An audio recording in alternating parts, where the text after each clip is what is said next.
Bellingham, Saka, Rashford, Harry Kane, pressure, what pressure. ঠিক এই commentator মতোই যেন সবকিছু বাস্তব হলো এবং আর্জেন্টিনা সবকিছুই বাস্তবে রূপান্তর করলো। ভাই, গতকাল আর্জেন্টিনা যে অ্যাপ্রোচে খেলেছে, যে মেন্টালিটি শো করেছে, এটা কেবলমাত্র বিশ্ব চ্যাম্পিয়নরাই করতে পারে। আপনি গতকালকের ম্যাচে আর্জেন্টিনা যখন গোলটা কনসিড করলো সেকেন্ড হাফ টাইমে, তখন আপনার কাছে একটু মনে হয়েছে যে আর্জেন্টিনা প্রেসারে ছিল? ভাই, আমার কাছে মনে হচ্ছে এরা কোনো গোলই কনসেপ্ট করে নাই, এরা এইভাবে খেলতেছিল, এমনও অ্যাপ্রোচ দেখাচ্ছিল মাঠে। এবং দুর্দান্ত লেভেলের একটা কামব্যাক, যে কামব্যাক আর্জেন্টিনার ইতিহাসের সাথে খুব কমই আছে। মানে আর্জেন্টিনার ইতিহাসে আপনি অনেক কিছু পাবেন, বিশ্বকাপ পাবেন, আপনি হচ্ছে সেমিফাইনাল পাবেন, আপনি হচ্ছে অনেক লিজেন্ডারি ফুটবলার পাবেন, অনেক ম্যাচ উইন হওয়ার ইতিহাসও আপনি পাবেন, বাট কামব্যাকের ইতিহাসটা আর্জেন্টিনার সাথে খুব কম। বাট এই বিশ্বকাপে লিওনেল স্কালোনি এবং এই দলটা কামব্যাকটা করে দেখিয়েছেন আমাদেরকে, প্রত্যেকটা ম্যাচে কামব্যাক। এবং স্পেশালি ইংল্যান্ডের সাথে যেটা করেছে, এটা রীতিমতো সব কিছুকে ছাড়িয়ে গেছে ভাই। ইংল্যান্ড প্রথম গোলটা দেওয়ার পর আর্জেন্টিনা ফুললি অ্যাটাকিং করা শুরু করছিল ইংল্যান্ডকে, এবং একের পর এক ক্রস বলেন, বক্সে ঢুকা বলেন, সব ট্রাই করতেছিল। বক্সের বাইরে থেকে শট নেওয়া থেকে শুরু করে মানে যা যা করার দরকার একটা গোল বের করে আনার জন্য, ম্যাচটা সমতায় ফেরার জন্য আর্জেন্টিনা সব করছিলেন। এবং ফাইনালি তারা সাকসেসফুলি ম্যাচটা বের করে আনতে পেরেছেন। এবং এই জায়গায় লিওনেল মেসির গুরুত্ব কতখানি ছিল, লিওনেল মেসির ইম্পর্টেন্স এই ম্যাচে কতখানি ছিল, এই ম্যাচটা দেখেছেন, আমি বিশ্বাস করি সবাই দেখেছেন বাংলাদেশের এই ম্যাচটা।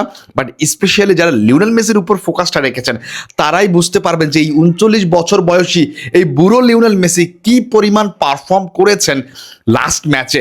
ভাই, একটা প্লেয়ার যিনি রীতিমতো অ্যাটাকিং এর হচ্ছে দায়িত্ব নিয়ে নিয়েছেন, প্লে মেকিং এর দায়িত্ব নিয়ে নিয়েছেন। হ্যাঁ, মেসির কাজ এটা, বাট তার বয়স 39, এই জিনিসটা আপনাকে মাথায় রাখতে হবে।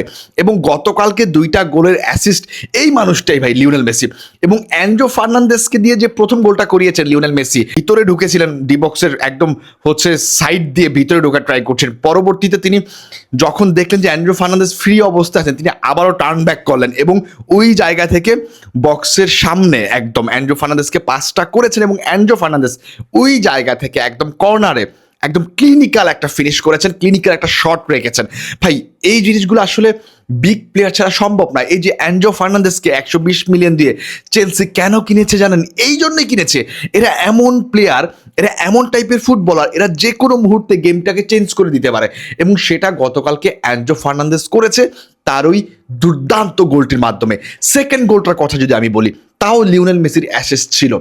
একটা ক্রস করেছেন, বলটা বক্সে রেখেছেন এবং সেই জায়গা থেকে লাউতারো মার্টিনেজ ভাই দুর্দান্ত একটি ফিনিশ দিয়েছেন, হ্যারে গোল করেছেন। এবং এই গোলটাই ছিল উইনিং গোল।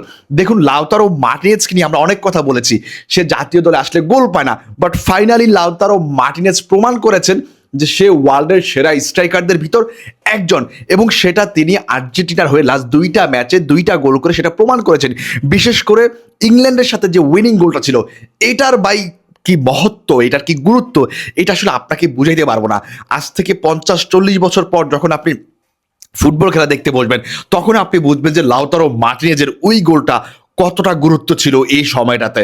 সো আর্জেন্টিনা গতকালকে যা করেছে সেটা আমি আর বলতে চাই না, আপনারা নিজ চোখে দেখেছেন সব কিছু। একটা কথা বলে শেষ করতে চাই, সেটা হচ্ছে এই আর্জেন্টিনাকে থামানোর মতো যদি দল থাকে, সেটা আমার কাছে মনে হয় স্পেন। এই ছাড়া এই মুহূর্তে আর কোনো দল নেইও, আর ছিল না। আমার কাছে মনে হয় যে এমন কোনো দল ছিল যে আর্জেন্টিনাকে আটকানো সম্ভব। হ্যাঁ, আর্জেন্টিনার নকআউট পর্বের কিছু ম্যাচ তারা স্ট্রাগল করেছে, তারা সাফার করেছে এবং সেটা তাদের ভুলের জন্য। বাট গতকালকের ম্যাচটা দেখলে আপনি বুঝতে পারবেন যে আর্জেন্টিনা যে বিশ্ব চ্যাম্পিয়ন টিম, তাদের যে সেই মেন্টালিটি আছে, তারা যে প্রেশারলেস গেম খেলতে পারে গোল খাওয়ার পরেও, সেটা তারা কালকে শো করেছে এবং প্রমাণ করেছে কামব্যাক করার মধ্য দিয়ে। সো এই আর্জেন্টিনা আরও একবার বিশ্বকাপের ফাইনালে, আরও একবার ফাইনাল খেলতে মুখোমুখি হবেন স্পেনের। এবং এই ম্যাচটা যদি আর্জেন্টিনা জিতে যায়, ফাইনালটা যদি জিততে পারে, তাহলে লিওনেল মেসির হাতে আরও একটি ওয়ার্ল্ড কাপ, এই আর্জেন্টিনার হাতে আমরা আরও একটি ওয়ার্ল্ড কাপ দেখতে পারবো। সবচাইতে বেশি খুশি হব যদি লিওনেল মেসি তার দ্বিতীয় বিশ্বকাপটি নিয়ে অবসরে যেতে পারেন। তাহলে এর চাইতে আনন্দের, এর চাইতে স্বপ্নের মুহূর্ত আর হতে পারে না, বিশেষ করে লিওনেল মেসি ফ্যানদের জন্য। সো গতকালকের ম্যাচ নিয়ে আপনার কি মতামত? আপনি কার পারফরমেন্স কি সবচেয়ে বেশি মূল্যায়ন করছেন? অবশ্যই কমেন্ট বক্সে লিখে জানাবেন। পরবর্তী ভিডিওতে হাজির হয়ে যাব। সেই পর্যন্ত ভালো থাকবেন, সুস্থ থাকবেন। আল্লাহ হাফেজ। আসসালামু আলাইকুম।